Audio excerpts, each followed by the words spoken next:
মধ্যপ্রাচ্য জুড়ে বাজছে তৃতীয় বিশ্বযুদ্ধের দামামা।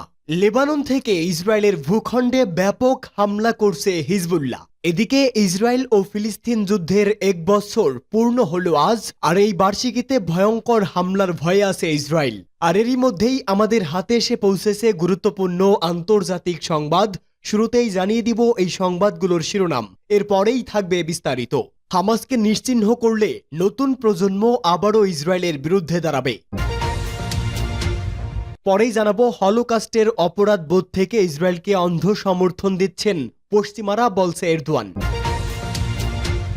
জানাবো, হিজবুল্লাহর রকেট ও ড্রোন হামলায় ইসরায়েলি সেনা নিহত। এরপরেই জানিয়ে দিব, বৈরুতে ইসরায়েলের হামলা, খোঁজ মিলছে না ইরানের কুদস ফোর্সের প্রধানের। এবং সর্বশেষ জানিয়ে দিব, ইসরায়েলকে নিয়ে অবশেষে হুঁশ ফিরল সৌদি আরবের, ইরান ও লেবাননের পাশে দাঁড়ানোর অঙ্গীকার। এতক্ষণ শুনছিলেন সংবাদ শিরোনাম, এবারে বিস্তারিত। তবে তার আগে আপনি যদি ইহুদিবাদী ইসরায়েলের ভূখণ্ডে ইরান সহ সকল প্রতিরোধকামী যোদ্ধাদের হামলাকে সমর্থন করে থাকেন, তাহলে ভিডিওর কমেন্টস বক্সে ইয়েস লিখে জানিয়ে দিন আপনার মূল্যবান মতামত। আর যদি আপনি মনে করে থাকেন এই মুহূর্তে ইরান, সৌদি সহ সকল মুসলিম বিশ্বের একত্রিত হওয়া উচিত, তাহলে ভিডিওটিতে একটি লাইক দিয়ে চ্যানেলটি সাবস্ক্রাইব করে সম্পূর্ণ ভিডিও দেখার অনুরোধ রইল। হামাসকে নিশ্চিহ্ন করলে নতুন প্রজন্ম আবার ইসরায়েলের বিরুদ্ধে দাঁড়াবে। ইসরায়েল হামাসকে পুরোপুরি নিশ্চিহ্ন করতে সমর্থ হলে ফিলিস্তিনের নতুন একটি প্রজন্ম আবারও ইসরায়েলের বিরুদ্ধে দাঁড়াবে বলে মন্তব্য করেছে সংগঠনটির রাজনৈতিক শাখার প্রধান বাসেম নাইম। আল আরাবিয়াকে দেওয়া এক সাক্ষাৎকারে তিনি বলেন, এই যুদ্ধে হামাসকে যদি নির্মূল করাও হয়, তাহলে ইসরায়েল ও ফিলিস্তিনের মধ্যে চলা ৭৫ বছরের সংকট শেষ হবে না। গত বছরের ৭ অক্টোবর হামাসের নজিরবিহীন হামলার শিকার হওয়ার পর ফিলিস্তিনিদের সশস্ত্র ওই সংগঠনটিকে নিশ্চিহ্ন করে ফেলার প্রতিজ্ঞা নিয়ে গাজায় হামলা শুরু করে ইসরায়েল। হামাস যেন আর কোনোদিন তাদের জন্য হুমকি হয়ে উঠতে না পারে, সেজন্য 1 বছর ধরে হামলা অব্যাহত রেখেছে দখলদার দেশ ইসরায়েল। গাজা ইসরায়েলের অভিযানের 1 বছর পূর্ণ হয়েছে আজ। এই সময়ের মধ্যে প্রায় ৪২,০০০ ফিলিস্তিনি ইসরায়েলের নৃশংস হামলায় মারা গেছেন। নিহতদের একটি বড় অংশ নারী ও শিশু। আহত হয়েছে প্রায় 1 লাখ মানুষ। ইসরায়েলি হামলায় গাজার বেশিরভাগ এলাকা ধ্বংসস্তূপে পরিণত হয়েছে।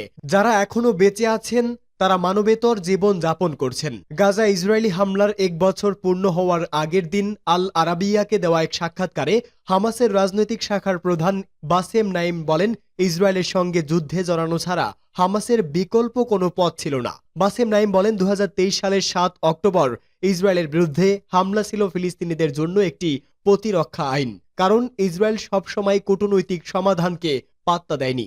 হলোকাস্টারের অপরাধ বোধ থেকে ইসরায়েলকে অন্ধ সমর্থন দিচ্ছে পশ্চিমারা, মন্তব্য এরদোয়ানের। তুরস্কের প্রেসিডেন্ট রিসেপ তাইপ এরদোয়ান বলেছেন, দ্বিতীয় বিশ্বযুদ্ধের সময় ইউরোপে ইহুদিদের উপর চালানো গণহত্যার অপরাধ বোধের কারণে পশ্চিমারা ইসরায়েলকে অন্ধভাবে সমর্থন দিচ্ছে। ইস্তাম্বুলে ক্ষমতাসীন একে পার্টির অনুষ্ঠানে তিনি একথা বলেন। প্রেসিডেন্ট এরদোয়ান অভিযোগ করেন, ইসরায়েল তার ক্রমবর্ধমান দখলদারিত্ব ও সম্প্রসারণের ন্যায্যতা প্রমাণ করতে আঞ্চলিক সংঘাতকে একটি অজুহাত হিসাবে ব্যবহার করছে। তিনি বলেন, ইয়েমেন, সিরিয়া ও ইরান একটি অজুহাত মাত্র। ইসরায়েলি সরকার তার দখলদারিত্ব ও আগ্রাসন নীতিকে বৈধতা দিতে প্রতিদিন নতুন নতুন যুক্তি উপস্থাপন করছে। গাজায় আমাদের ভাইরা ৩৬৪ দিন ধরে সব প্রতিকূলতা সত্ত্বেও বীরত্বের সঙ্গে ইহুদিবাদী দখলদারের প্রতিরোধ করে আসছে। তুরস্কের অবস্থানের উপর জোর দিয়ে এরদোয়ান বলেন, আঙ্কারা সবসময় সব উপায়ে গাজাকে সমর্থন দেওয়া অব্যাহত রাখবে। প্রথম দিন আমরা যে জায়গায় দাঁড়িয়েছিলাম আজও সেই জায়গায় দাঁড়িয়ে আছি। প্রথম দিন আমরা যে মূল্যবোধ রক্ষা করেছি আজও সেই মূল্যবোধকে রক্ষা করছি। তুরস্কই একমাত্র দেশ যারা ইসরায়েলের উপর অর্থনৈতিক নিষেধাজ্ঞা আরোপ করছে। হিজবুল্লাহর রকেট ও ড্রোন হামলায় ইসরায়েলি সেনা নিহত। ইসরায়েলি সেনাবাহিনী আইডিএফ ঘোষণা করেছে, লেবানন সীমান্ত লড়াইয়ের সময় তাদের এক রিজার্ভ সেনা নিহত হয়েছে।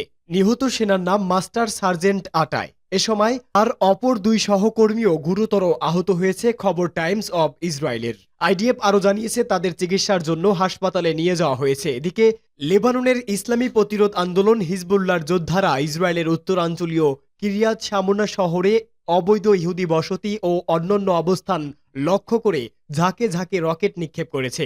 ইহুদিবাদী গণমাধ্যমের খবর অনুসারে লেবানন থেকে কিরিয়াত শামোনায় অন্তত ৩০টি রকেট নিক্ষেপ করা হয়, যার ফলে ওই অঞ্চলে ব্যাপকভাবে আগুন ধরে যায়। খবরে বলা হয়েছে, রকেট হামলার ফলে সাইরেন বাজানো হয়, যা দখলদারদের বিভিন্ন অবস্থান এবং বসতি থেকে শোনা যায়। ইসরায়েলি টেলিভিশন চ্যানেল KN আরও জানিয়েছে, সকালে লেবানন থেকে উত্তর ইসরায়েলে ১৩৫টিরও বেশি রকেট ছোড়া হয়। হিজবুল্লাহর আল মানারা শহরের দখলদার বাহিনীকে লক্ষ্যবস্তু করে একটি ভারী ক্ষেপণাস্ত্র দিয়ে হামলা চালায় এবং তাতে কিছু হতাহতের ঘটনা ঘটে।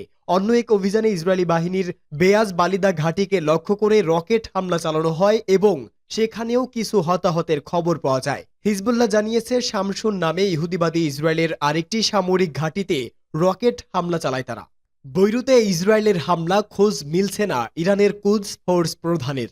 ইরানের এলিট ফোর্স কুদস বাহিনীর প্রধান ব্রিগেডিয়ার জেনারেল ইসমাইল কানির খোঁজ পাওয়া যাচ্ছে না। হিজবুল্লাহ প্রধান হাসান নাসরুল্লাহ নিহত হওয়ার পরদিন তিনি লেবাননে গিয়েছিলেন। তবে গত সপ্তাহে বৈরুতে ইসরায়েলি হামলার পর থেকে তিনি যোগাযোগের বাইরে রয়েছেন।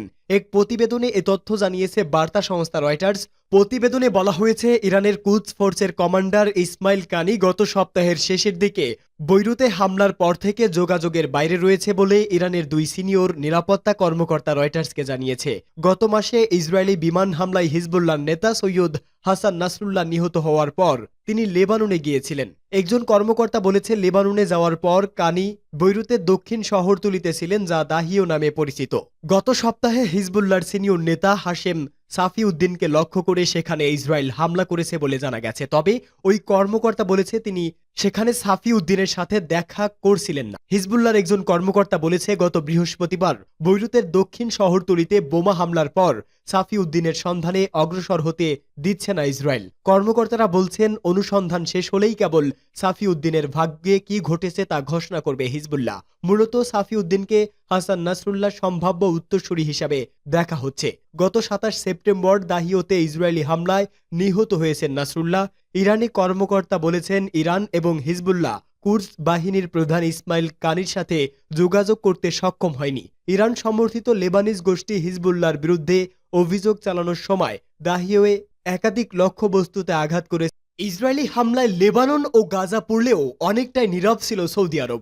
ইরানও ইসরায়েলের উপর হামলা চালানোর পর মুখে কুলুপ এঁটে বসেছিল দেশটি। তবে এবার বোধহয় সৌদির ঘুম ভাঙল।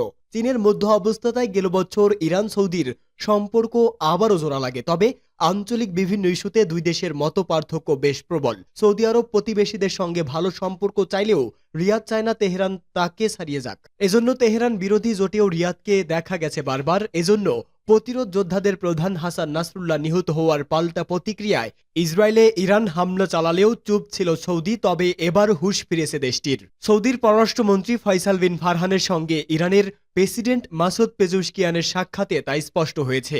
উভয় নেতা এ সময় লেবানন ও ফিলিস্তিনে ইসরায়েলি আগ্রাসন নিয়ে আলোচনা করেছেন। ইসরায়েলের অপরাধের বিরুদ্ধে ইসলামী দেশগুলোর ঐক্য হওয়ার আহ্বান জানিয়েছে তারা। কাতারে এশিয়ান কোঅপারেশন ডায়ালগ সামিটের এক ফাঁকে এই আলোচনা হয়। সম্মেলনে মুসলিম দেশগুলোর মধ্যে সম্পর্ক বাড়ানোর ব্যাপারে জোর দেন পেজোশকিয়ান। তিনি বলেন, সৌদি আরবের মতো মুসলিম দেশ যাদেরকে আমরা ভাই বলে মনে করি, তাদের উচিত মতভেদ পাশ কাটিয়ে ঐক্যবদ্ধ হওয়া। সৌদি পররাষ্ট্রমন্ত্রীও ইরানের সঙ্গে সম্পর্ক বাড়ানোর উপর জোরারোপ করেন। ইসরায়েল পুরো অঞ্চল যুদ্ধ ছড়িয়ে দেওয়ার পায়তারা করছে বলেও ইঙ্গিত দেন ফয়সাল বিন ফারহান।